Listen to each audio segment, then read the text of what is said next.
আমি দেখেছি সকালবেলা এরা গরম পানি এনে ময়লার ট্রাক এনে আপনার বুলডোজার দিয়ে এই লাশগুলোকে গ্রাম দিয়ে দিয়ে ময়লার গাড়িতে উঠিয়ে এখান থেকে নিয়ে গরম পানি দিয়ে রাস্তাকে ধুয়ে পরিষ্কার করেছে।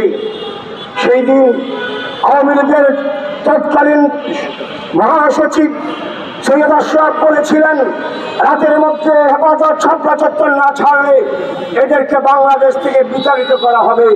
আলহামদুলিল্লাহ, হেফাজত ইসলাম আছে, হেফাজত থাকবে।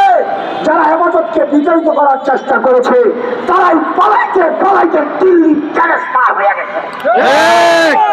বর্তমান ক্ষমতাসীন বিএনপি সরকারের নতুন প্রধানমন্ত্রী তারেক রহমানের উদ্দেশ্যে বলবো, আপনার আম্মাজান তিনবারের প্রধানমন্ত্রী খালেদা জিয়া হেফাজত ইসলামের পক্ষে ছিলেন, সাথে ছিলেন, পাশে ছিলেন।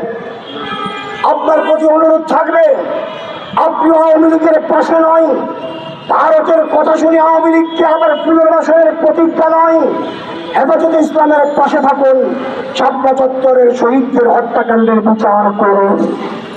না হয় আপনার জন্য, বিএনপির জন্য এটা হবে হেফাজত ইসলামের সাথে মহা বড় গাদ্দারি। মনে রাখবেন, যদি হেফাজতের হত্যাকাণ্ডের জন্য আওয়ামী সরকারের শেখ হাসিনা সহ জড়িতদের বিচার করতে ব্যর্থ হন,